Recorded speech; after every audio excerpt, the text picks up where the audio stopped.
Kita ke informasi yang pertama, aksi bela Palestina kembali digelar hari ini. Dalam aksinya massa mengutuk tindakan kejam Israel terhadap Palestina.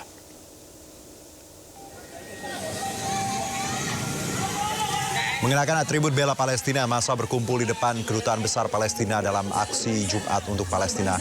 Usai berorasi, massa melanjutkan aksi dengan long march menuju gedung Kedubes Amerika Serikat.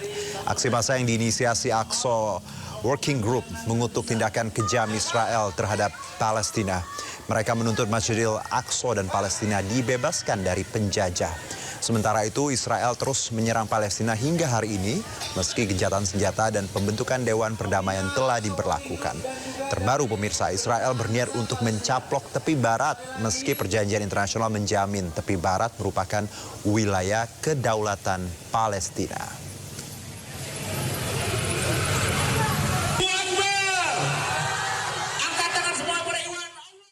Dan kita ke informasi berikutnya, pemirsa. Jelang Imlek, petugas Satpol merazia pedagang kaki lima yang padat di kawasan Glodok, Taman Sari, Jakarta Barat.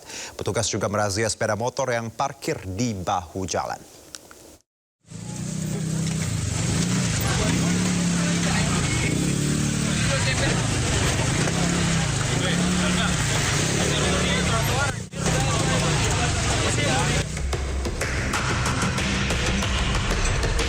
Petugas Satpol PP dan Sudin Perhubungan merazia sejumlah pedagang kaki lima yang berdagang di atas trotoar di kawasan Pecinan Pancoran, Glodok, Taman Sari, Jakarta Barat.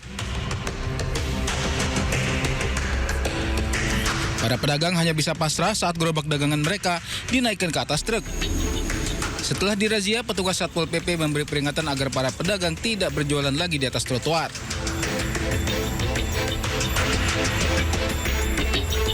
Selain merazia pedagang, petugas juga merazia puluhan motor yang parkir liar di bahu jalan. Petugas menggembosi ban motor yang parkir liar.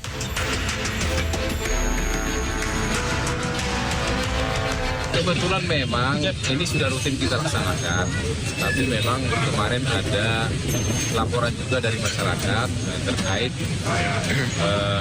banyaknya parkir liar di daerah Pancoran Glodok.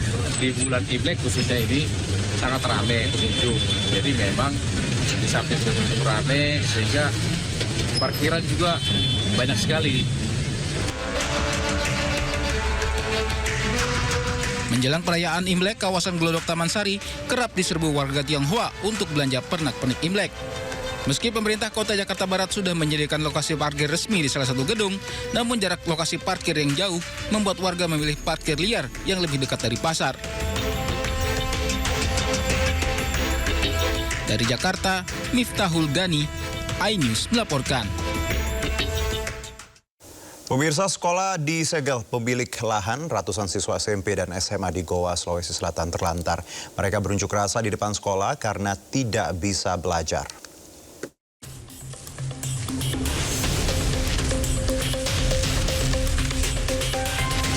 Ratusan siswa sebuah SMP dan SMA di Goa, Sulawesi Selatan berunjuk rasa di depan sekolah. Para siswa ini terlantar karena tak bisa sekolah usai sekolahnya disegel oleh pemilik lahan. Sejak 4 hari terakhir, siswa dan guru hanya bisa menunggu di depan sekolah sambil membuka buku pelajaran atau sekolah daring.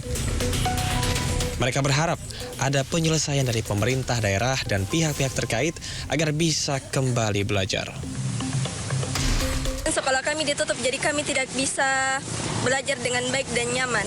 Jadi kami cuma ingin sekolah kami dibuka dan kami mendapatkan hak kami sebagai siswa. Adapun sebelumnya, penyegelan sekolah disebabkan konflik antara ahli waris pemilik lahan. Dari Goa, Sulawesi Selatan, Bugma, iNews melaporkan. Asrama Putri Pondok Pesantren Darul Mukhlasin As-Sani di Kabupaten Muna Barat, Sulawesi Tenggara diduga dibakar orang tak dikenal. Peristiwa ini terjadi di tengah beredarnya isu dugaan pencabulan yang dilakukan oleh pimpinan Ponpes tersebut.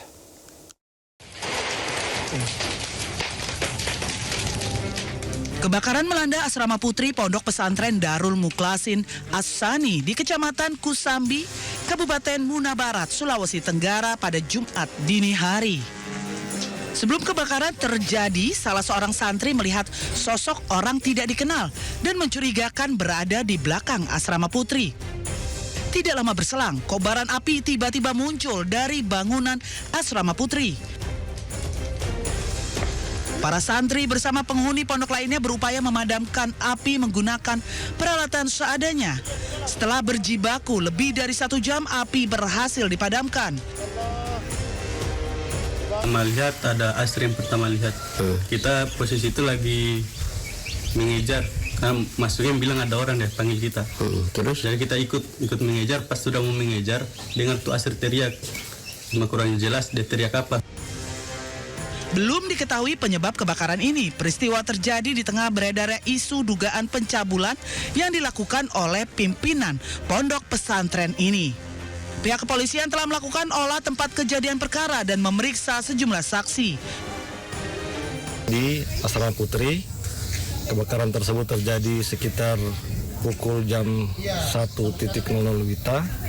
Yang mana dalam kebakaran tersebut korban jiwa nihil, dan untuk sementara penyebab pasti kebakaran masih dalam penyelidikan. Tidak ada korban jiwa dalam peristiwa ini, namun sejumlah barang seperti kitab Al-Quran, ijazah santri, pakaian, lemari, dan kasur hangus terbakar. Kerugian material akibat kebakaran ini ditaksir mencapai 200 juta rupiah. Pemirsa, Polres Metro Bekasi memeriksa salah satu oknum anggota DPRD Kabupaten Bekasi berinisial NY yang jadi tersangka kasus penganiayaan dan pengeroyokan. Dalam kasus ini ada 3 orang tersangka yang telah ditetapkan oleh polisi.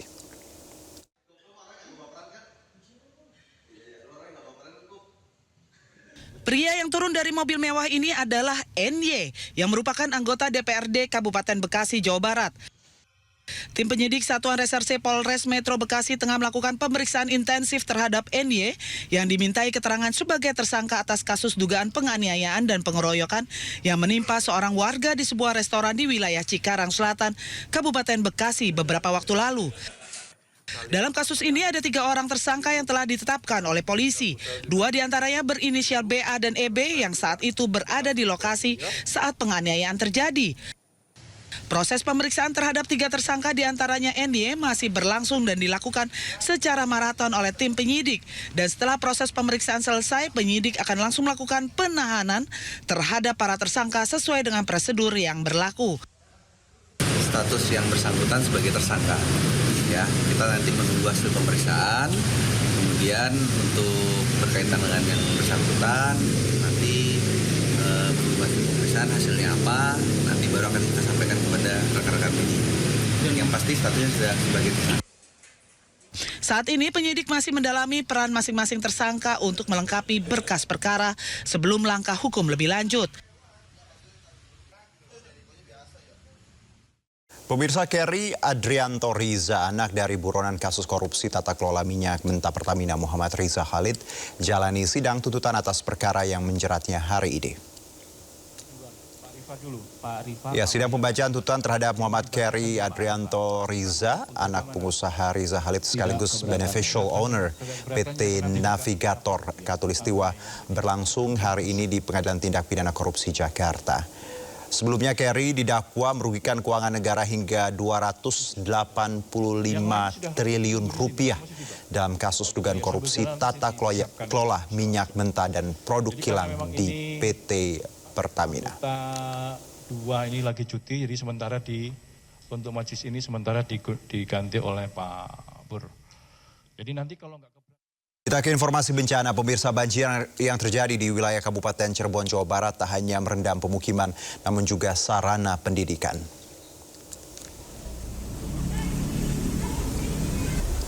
Ini adalah Sekolah Menengah Pertama Negeri 2 Pangenan, Kecamatan Pangenan, Kabupaten Cirebon, Jumat pagi. Ini banjir masih menggenangi hingga 1 meter. Kondisi ini membuat kegiatan belajar mengajar otomatis lumpuh total. Lapangan sekolah pun tak ubahnya seperti lautan. Sementara ruang kelas kalau kita lihat juga memang sama, tak ubahnya lautan. Yang memang ini air datang dari luapan sungai Singaraja. Ini banjir terjadi usai hujan lebat mengguyur selama berjam-jam. Kondisi diperparah setelah tingginya debit air kiriman di Sungai Singaraja yang membuat tanggul tak lagi mampu menampung dan meluap. Kalau tadi di ruangan kelas, ini tadi suasana di sekolah sendiri ya pemirsa, dan akibat kejadian ini sekolah pun meliburkan kegiatan belajar mengajar hingga air dan lumpur bisa benar-benar surut.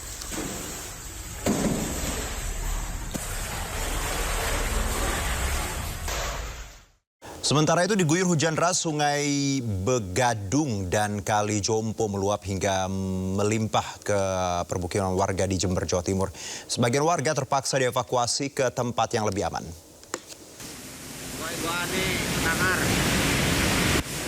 Air Kali Jompo dan Bedadung meluap hingga menerjang permukiman warga dan jalan raya di Jember, Jawa Timur. Ratusan rumah warga yang berada tidak jauh dari bantaran sungai terendam banjir dengan ketinggian 1 hingga 2 meter. Di Kecamatan Rambi Puji dan Balung, warga terutama lansia dan yang sakit dievakuasi dengan perahu karet oleh tim SAR dibantu relawan. Banjir yang tiba-tiba datang membuat warga tidak sempat mengemasi barang-barangnya. Jadi ini sudah masuk, air sudah masuk di rumah warga. Ini tambah tinggi Mbak. Makanya untuk menyelamatkan diri, semua hewan-hewan sudah dikeluarkan semua. Sementara itu, dari data BPBD Jember, beberapa kecamatan terdampak banjir. Tidak ada korban jiwa, namun warga yang terdampak berat diungsikan ke rumah tetangga dan balai desa masing-masing. Dari Jember, Jawa Timur, Bambang Sugiarto melaporkan.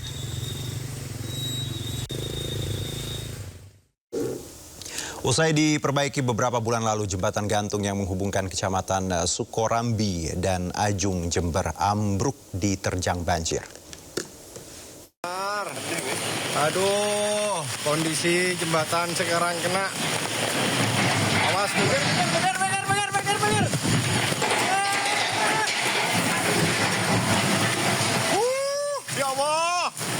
Ya Allah. Jembatan gantung yang menghubungkan kecamatan Sukorambi dan Ajung di kecamatan Sukorambi, Jember ini tiba-tiba ambruk akibat diterjang banjir. Warga yang merekam kejadian tersebut panik dan langsung berlari menyelamatkan diri. Beruntung saat kejadian tidak ada warga yang melintasi jembatan. Jembatan ambrol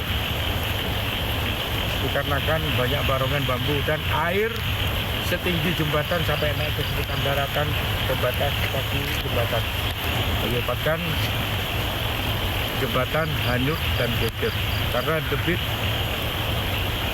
debit air sangat tinggi sekali. Diketahui sebelumnya jembatan ini ambruk dan baru diperbaiki beberapa bulan lalu. Sungai Begadung meluap hingga melimpas ke jembatan hingga penyangga jembatan patah. Dari Jember, Jawa Timur, Bambang Sugiarto, iNews melaporkan.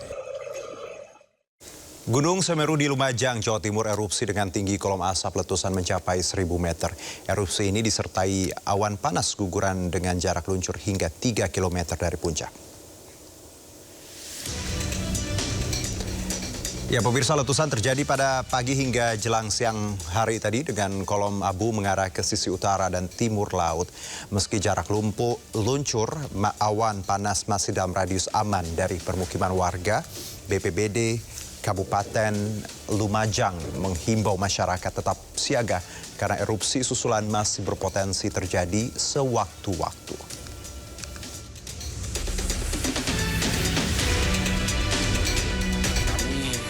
Tetap standby bersama jajaran BPBD untuk melakukan mitigasi ketika nanti terjadi susulan letusan atau APG yang bisa menimbulkan dampak kepada masyarakat. Sementara itu, pemirsa, lubang raksasa di Desa Pondok Bali, Aceh terus melebar. Warga khawatir karena lubang meluas ke kebun dan lahan pertanian. Lubang raksasa di Desa Pondok Bali, Aceh Tengah, Aceh semakin hari semakin meluas. Setiap hari tanah terus tergerus. Longsoran tanah perlahan-lahan turut menggerus kebun dan lahan pertanian milik warga. Longsoran tebing menggerus lahan pertanian antara 1 hingga mencapai 5 meter setiap hari. Luas lubang raksasa diperkirakan mencapai 3.000 meter. Kini wilayah tersebut masuk zona merah untuk dikunjungi. Area terdampak juga terus dipantau petugas sebagai antisipasi longsor susulan. Sementara itu, Kementerian Pekerjaan Umum mengakui masih melakukan kajian untuk menentukan metode penanganan yang paling tepat dan aman. Dari Aceh Tengah, Aceh, Yusradi, iNews melaporkan. Ya, pemirsa, seperti apa besarnya sinkhole, dan berikut kami hadirkan laporan jurnalis iNews Yusradi di Aceh Tengah.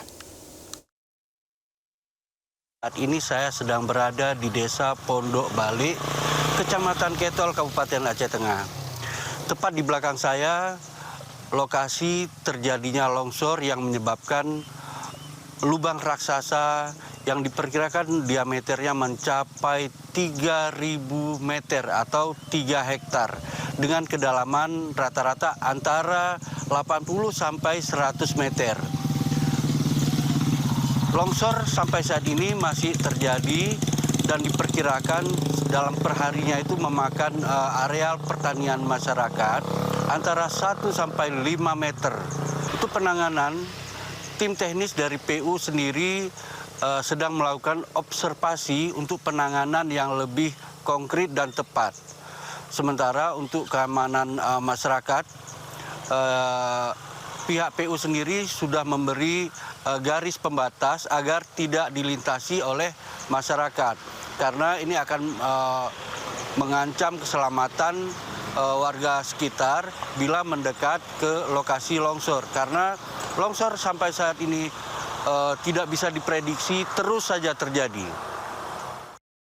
Sejumlah sampah menumpuk di aliran kali irigasi dan di pinggir jalan di Kota Bekasi, Jawa Barat. Akibatnya aliran air tidak lancar dan mengganggu kenyamanan warga sekitar. Satu persatu tumpukan sampah tersangkut di pinggir jalan Nonon Sontani dan di aliran kali irigasi Bekasi, Jawa Barat. Keberadaan sampah ini mayoritas merupakan sampah rumah tangga yang sengaja dibuang oleh oknum yang tidak bertanggung jawab. Warga menyayangkan lambannya pemerintah Kota Bekasi mengangkut sampah sehingga mengganggu kenyamanan warga. Pasalnya, tumpukan sampah ini sudah sepekan dan mengganggu masyarakat sekitar serta pengendara yang melintas. Nah, kalau ini sampah mengganggu, soalnya apa? Semakin banyak sampah, semakin bau dan menambah air jadi naik. Nggak lancar air ya? Nggak lancar. Kalau menurut saya secepatnya kalau bisa dari ini diangkat. Selain mengganggu kenyamanan, warga khawatir jika hujan deras, sampah akan menghambat aliran kali dan menyebabkan banjir. Dari Bekasi, Jawa Barat, Rahmat Hidayat, iNews melaporkan.